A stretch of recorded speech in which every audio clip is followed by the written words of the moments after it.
आज आपण या मुलांचा एक आगळा वेगळा खेळ घेत आहोत. जॉयफुली लर्निंग, जॉयफुली एज्युकेशन हेच तर खरं शिक्षण आहे. आणि मुलांना आनंद देणं, त्याचबरोबर त्यांच्या क्षमतांचा विकास करणं हे सुद्धा शिक्षणाचं उद्दिष्ट आहे. या खेळामध्ये आम्ही शाळेमध्ये उपलब्ध असणारे जे वेस्टेज कापड आहेत त्यांच्यापासून हे आकार तयार केलेले आहेत आणि एक बाउंड्री लाईन मारलेली आहे जेणेकरून त्या मुलांना जे टार्गेट दिले ते या रेषेच्या पलीकडे आणायचं. त्यांच्या समोर इथं जे ग्लास आहेत पहा, कागदाचे ग्लास, हे कागदाचे ग्लास त्यांना या पोझिशन मध्ये आपण बसवलंय.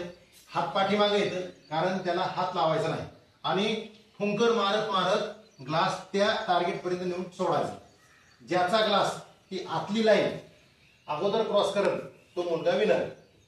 ओके, बाकीच्यांनी लक्ष द्या. तुम्ही पण जो ज्याचा तो ग्लास आधी जाईल त्याने लगेच हात वर करायचा. ज्याचा ग्लास पडल तो खेळाडू या स्पर्धेतून बाद असेल. ग्लास पडल्यानंतर त्याला उठवायचं, सर करायचं नाही. ग्लास पडू द्यायचा नाही, पडला तर तो खेळाडू बाद. ओके, आला नियम लक्षात? ते टार्गेट आपले. Okay, 1 2 3 start.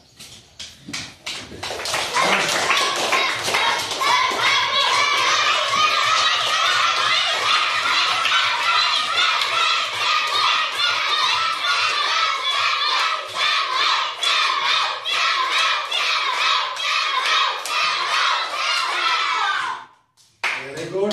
म्हणजे अतिशय चुरशीची टक्कर झालेली पहा. या उठा उठा उठा, या छान. या ठिकाणी कोण विनर झालाय आणि उपविजेता आहे. आता यामध्ये बघा, या सईकडून या ठिकाणी तो ग्लास पडला म्हणजे हे जे हा जो खेळ आहे का नाही, हा फक्त खेळ नाही तर ह्यातून आपल्याला जीवन संदेश पण भेटतो. शेवटपर्यंत आपलं जे ध्येय आहे त्या ध्येयापर्यंत जाईपर्यंत आपला संयम खूप महत्वाचा असतो. काही करायची नाही, गडबड करायची नाही. आपलं टार्गेट काय आहे त्या टार्गेटला अनुसरून आपण सतत एकसारखा प्रयत्न करत राहणं. सुरुवातीला काना पुढे होता, काही वेळा त्यांनी जोरात फुंकर मारली पण नंतर तो कमी पडला.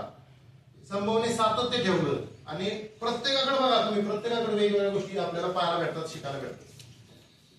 तुमच्या जीवनामध्ये सुद्धा या खेळातून आपल्याला हा संदेश द्यायचा की आपलं टार्गेट प्राप्त करेपर्यंत संयमाने काम करत राहा, एकसारखं काम करा आणि शेवटपर्यंत यशाच्या आतमध्ये प्रवेश करेपर्यंत म्हणजे आपलं टार्गेट मिळेपर्यंत अजिबात घाई करायची नाही आणि आपलं लक्ष विचलित होऊ द्यायचं नाही. या खेळातून सगळ्यात महत्वाची गोष्ट आहे आपली एकाग्रता, डोळे आणि श्वासाचा व्यायाम आहे. फुंकर मारायची, जोर लावायचा आहे कारण आपण सुरुवातीला हळूच फुंकर मारली, ग्लासच हलत नव्हता. आपल्याला पडण्याची भीती होती, तो ग्लास पडेल म्हणून आपण हळूहळू फुंकत होतो, ते ग्लासच हलत नव्हता. ह्या सगळ्या गोष्टी आपल्याला या खेळातून शिकायला भेटणार किंवा भेटल्या. आलं लक्षात? तुमचं सगळ्यांचं अभिनंदन. छान.